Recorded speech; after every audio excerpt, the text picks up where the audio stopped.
आज का टॉपिक है प्रिसिशन फार्मिंग। स्मार्ट फार्मिंग भी कहा जाता है, ई फार्मिंग भी कहा जाता है। डेट है आज 22 जनवरी 2025। क्या होती है प्रिसिशन फार्मिंग? यहाँ पर शब्द ही लिखा हुआ ई फार्मिंग, मतलब टेक्नोलॉजी का यूज़ हो रहा है, या स्मार्ट फार्मिंग लिखा हुआ है। तो जहाँ पर प्रिसाइज एप्लीकेशन हो, जितने भी एग्रीकल्चर इनपुट्स हैं, प्रिसाइज मतलब बहुत कैलकुलेटेड, जैसे मशीन यूज़ करके आप फर्टिलाइज़र डाल रहे हैं। तो जहाँ प्रिसाइज एप्लीकेशन हो इनपुट का, प्रिसाइज एप्लीकेशन के बाद आप यहाँ पर क्या यूज़ कर रहे हैं? Remote sensing, geographical information system, मतलब सैटेलाइट्स का यूज़ हो रहा है। जीपीएस का एग्जांपल मैं बता दूं, लाइट आई घर पे, मोबाइल फ़ोन से ही हम खेत की बोरवेल की मोटर चालू कर सकते हैं घर से ही। ये जीपीएस का एग्जांपल है। क्या फ़ायदा है? तो प्रोडक्टिविटी बढ़ेगी, प्रोडक्शन बढ़ेगा, क्वालिटी ऑफ फील्ड बढ़ेगा। ठीक है, इसे सैटेलाइट फार्मिंग भी कहा जाता है, या साइट स्पेसिफिक क्रॉप मैनेजमेंट। मतलब सैटेलाइट्स का यूज़ हो रहा है खेतीबाड़ी में। जैसे कि सैटेलाइट से हम मेज़र कर रहे हैं लैंड, वहाँ की सोइल टाइप कैसी है। फिर हमें जितने भी एग्रीकल्चर किसान विज्ञान केंद्र हैं, यहाँ से खबर मिल रही है कि किस तरह का फर्टिलाइज़र किस तरह की सोइल में यूज़ करना चाहिए। सैटेलाइट के थ्रू बोरवेल लाइट बंद हुई कि चालू हुई, घर बैठे ही हम मोटर ऑन कर सकते हैं। इसीलिए इसका नाम सैटेलाइट फार्मिंग। और साइट स्पेसिफिक क्रॉप मैनेजमेंट ये है कि किस टाइप की क्रॉप में कितना फर्टिलाइज़र डालना है, तो उस पर्टिकुलर साइट का कैलकुलेशन ऑटोमेटिकली रोबोट्स या मशीन से कैलकुलेट करके हो जाएगा। दैट्स वाई इसको प्रिसिशन फार्मिंग, स्मार्ट फार्मिंग भी कहा जाता है। टेक्नोलॉजी यूज़ की जाती है, remote sensing, geographical information system and GPS. Precision agriculture को दो ट्रेंड्स में पढ़ेंगे हम। एक जहाँ पर हमारे पास रोबोटिक्स हैं। रोबोटिक्स का एग्जांपल है कि हम सेंसर्स यूज़ करके इमेजेस ले रहे हैं, सेंसर्स यूज़ करके पता कर रहे हैं कि सोइल में मॉइस्चर कितना है, उसके हिसाब से हम खेत में पानी पिलाएंगे। और दूसरा है big data and advance analytics. Big data का मतलब ये है कि पूरे एरिया की आपको सॉफ्टवेयर में इंफॉर्मेशन है कि कितना हेक्टेयर एरिया है, कहाँ कौन से वैरायटी की सोइल है, क्लाइमेट कैसा है। उस डेटा के अकॉर्डिंग फार्मर को गाइड किया जाता है कि कौन सी क्रॉप उगानी है। सो ये बेसिक इंट्रोडक्शन हो गया कि भैया एग्रीकल्चर इनपुट प्रिसाइज रहेगा, रिमोट सेंसिंग, जीआईएस, जीपीएस की हम मदद लेंगे, प्रोडक्टिविटी बढ़ेगी, प्रोडक्शन बढ़ेगा। इसको सैटेलाइट फार्मिंग भी बोलते हैं, इसको साइट स्पेसिफिक फार्मिंग भी बोलते हैं। क्या क्या टेक्नोलॉजी यूज़ की जाती है प्रिसिशन एग्रीकल्चर में? तो सबसे पहला है सेंसर बेस्ड टेक्नोलॉजी, सेकेंड रहेगा सैटेलाइट बेस्ड टेक्नोलॉजी, तीसरा रहेगा robots and farm automation, drone technology, internet of things, VRT, RFID, smartphone use करके इरिगेशन, अभी बताया मैंने बोरवेल वाला। एडवांटेजेस पढ़ेंगे और इसके फिर हम पढ़ेंगे डिसएडवांटेजेस। तो ये टॉपिक पूरा इस तरह से ख़त्म होगा। सो सेंसर बेस्ड टेक्नोलॉजी में क्या होगा? वायरलेस सेंसर लगा रखें, जैसे खेत के ऊपर वायरलेस सेंसर लगे हुए हैं, किसी भी पेड़ वगैरह पे लगा हुआ है, वो सोइल का डेटा गैदर कर रहा है, सोइल के अंदर मॉइस्चर कितना है वो पता कर रहा है, या क्रॉप में पत्तियों का टेम्परेचर कितना है, या सोइल की फर्टिलिटी कैसी है, या क्रॉप में इंसेक्ट और डिजीजेस को वो डिटेक्ट कर रहा है। तो सेंसर डिटेक्ट करके हमें बता देंगे कि क्रॉप की रिक्वायरमेंट क्या है, कौन सा डिजीज़ है तो हमें कौन सा केमिकल यूज़ करना है, सोइल की फर्टिलिटी कितनी है, उसके अकॉर्डिंग हमें कब फर्टिलाइज़र छिड़कना है। सैटेलाइट बेस्ड टेक्नोलॉजी में ये होता है कि जो सैटेलाइट्स लगी हुई है वो पूरे एरिया का डेटा कलेक्ट करती हैं, जीपीएस या जीआईएस यूज़ करके उस एरिया की मैपिंग करती है, उस डेटा को एनालिसिस किया जाता है और फिर उस डेटा से फार्म प्लानिंग की जाती है। उस पूरे क्षेत्र में कौन सी क्रॉप उगाई जाए जिसकी पैदावार अच्छी हो, जिसमें डिजीजेस पैदा ना हो, तो उस आधार पे उस फार्म प्लानिंग की जाएगी। रोबोटिक्स या फार्म ऑटोमेशन। तो रोबोटिक्स का मतलब ये हो गया कि हम यूज़ कर रहे हैं दवाइयाँ छिड़कने के लिए, स्प्रे करने के लिए, हार्वेस्ट करने के लिए, पौधे बोने के लिए। थिनिंग का मतलब हो गया कि दो पौधों के बीच की गैप बढ़ाना। पैकेजिंग के लिए, सॉर्टिंग के लिए, इन सभी के लिए हम रोबोट्स यूज़ कर रहे हैं। फसल काटने के लिए, दवाइयाँ छिड़कने के लिए, फसल बोने के लिए, वीड्स कंट्रोल करने के लिए। वीड मतलब जो अनवांटेड प्लांट्स होते हैं क्रॉप में, उन सबको रिमूव करने के लिए हम मशीन्स, रोबोट्स यूज़ कर रहे हैं। इस तरह के इक्विपमेंट्स यूज़ कर रहे हैं जो मशीन पे काम करते हैं, जो सॉफ्टवेयर्स पे काम करते हैं। इंटरनेट ऑफ थिंग्स, ये वही एक रिपीटेड बात ही है। क्रॉप जहाँ उगी हुई है वहाँ सेंसर की मदद से हम पता कर रहे हैं कि कितनी लाइट है, सनलाइट कितना है, कितना रिक्वायरमेंट होगा, ह्यूमिडिटी कितनी है, टेम्परेचर कितना है। IoT, इंटरनेट ऑफ थिंग्स से हम ये भी पता कर लेंगे कि इरिगेशन सिस्टम को हम ऑटोमेट कर सकते हैं। ऑटोमेटिकली खेत की रिक्वायरमेंट के अकॉर्डिंग इरिगेशन हो जाएगा। Drone technology. ड्रोन्स क्या होते हैं? तो एरियल व्हीकल्स हैं, इनको क्या बोलते हैं? UAV, unmanned aerial vehicles. Unmanned मतलब ये आप रिमोट से चला रहे हो, उस व्हीकल में कोई आदमी नहीं बैठा है, तो स्मॉल अनमेन्ड एरियल व्हीकल है जिन्हें ड्रोन कहा जाता है। ड्रोन से हम पेस्टिसाइड छिड़कते हैं, फर्टिलाइज़र छिड़कते हैं, ठीक है, और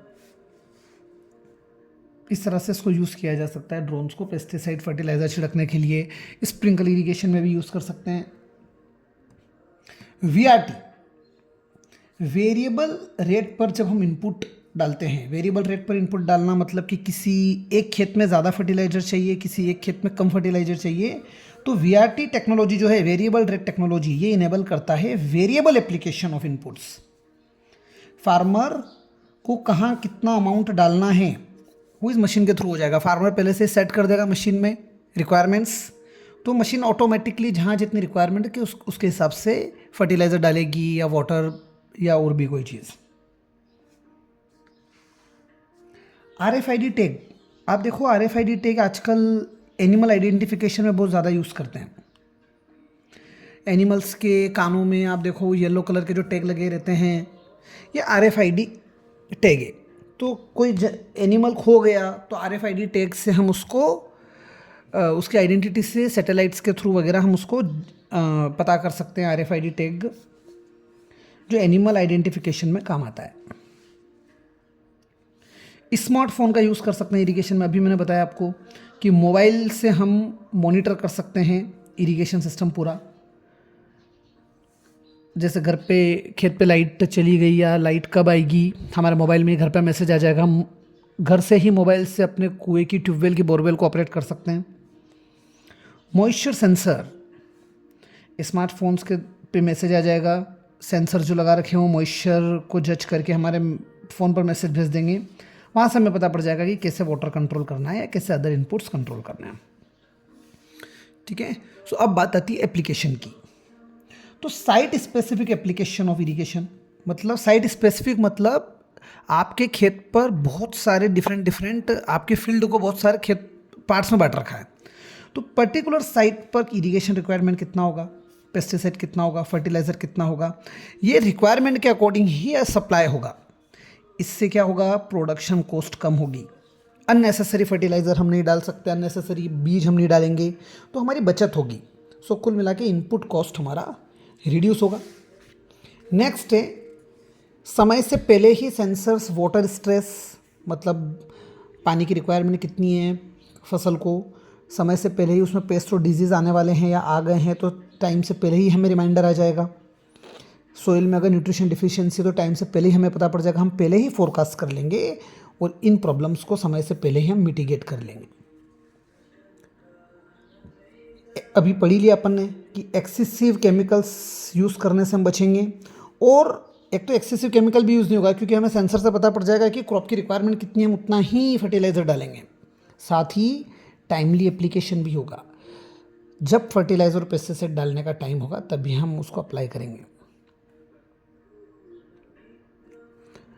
बहुत ज़्यादा फर्टिलाइज़र यूज़ करते थे तो वाटर के साथ फर्टिलाइज़र परकोलेट होकर ज़मीन में चला जाता था और ग्राउंड वाटर को क्या करता था, पॉल्यूट करता था। इसको बोलते हैं नाइट्रेट या फर्टिलाइज़र जब लीच करते हैं मतलब सोइल में परकोलेट करते हैं तो ग्राउंड वाटर को कंटामिनेट करते थे, पॉल्यूट करते थे। सो ये ग्राउंड वाटर कंटामिनेशन वाली प्रॉब्लम भी मिनिमाइज होगी, सोइल डिग्रेड होने से बचेगी क्योंकि हम एक्सिस केमिकल्स यूज़ नहीं कर रहे हैं।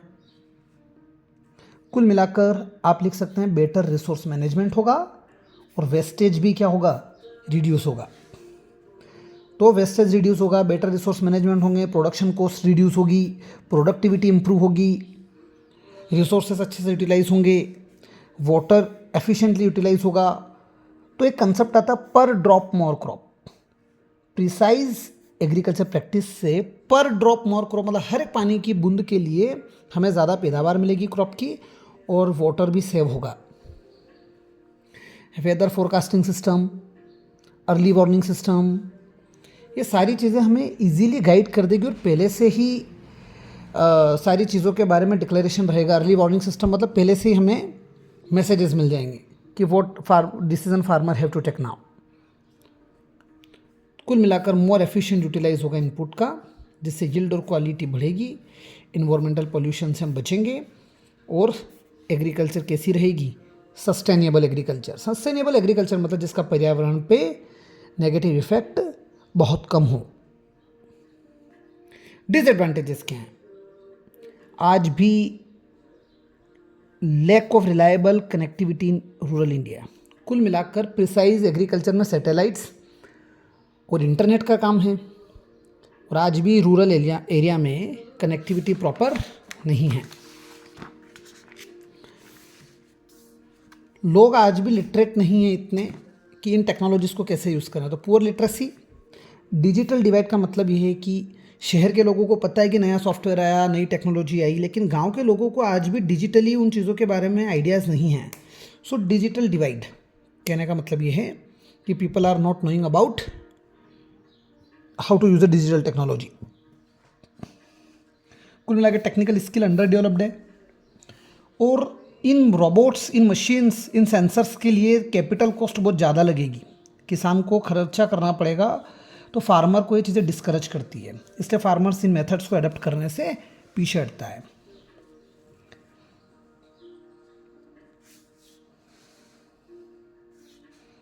गवर्नमेंट ने इस दिशा में क्या क्या इनिशिएटिव्स लिए हैं? गवर्नमेंट ने पहला इनिशिएटिव लिया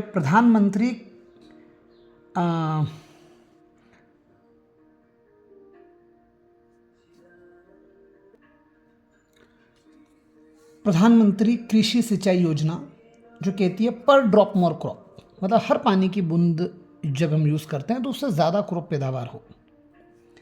sense agri, sensor based smart agriculture project formulated by ICR, Indian council of agriculture research. इसने एक टेक्नोलॉजी डेवलप की है सेंस एग्री, जो सेंसर्स के बेस पर एग्रीकल्चर। तो ये गवर्नमेंट की इनिशिएटिव्स हैं प्रिसाइज फार्मिंग की फील्ड में। किसान प्लस, ये क्रॉप इंश्योरेंस है, जो सैटेलाइट्स यूज़ करके क्रॉप कितनी ख़राब हुई है। इंश्योरेंस मतलब फसल का भी इंश्योरेंस होता है, फसल ख़राब हो गई तो किसान को सरकार मुआवजा देगी या इंश्योरेंस कंपनी मुआवजा देगी। तो crop insurance using space technology या जियो इन्फॉर्मेशन मतलब सैटेलाइट यूज़ करके उस इलाके में कितनी क्रॉप बर्बाद हुई है वो इंश्योरेंस कंपनी उसको पूरा कैलकुलेट करेगी, उस हिसाब से किसान का भुगतान किया जाएगा। So this is all about precise agriculture. जो चीज़ें मैंने अंडरलाइन की है उन्हीं को अपने आंसर का पार्ट बनाना है। And now next topic is organic farming.